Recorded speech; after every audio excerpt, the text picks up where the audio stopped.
Hi guys, my name is Jure, and today I'm going to be showing you the new Unior BMX Kit.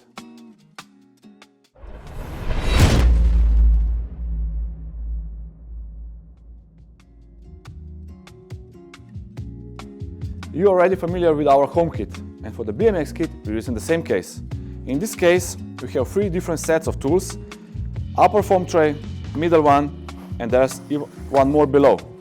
In all these 3 foam trays we have more than 40 tools, and all those tools were carefully selected with BMX racing teams.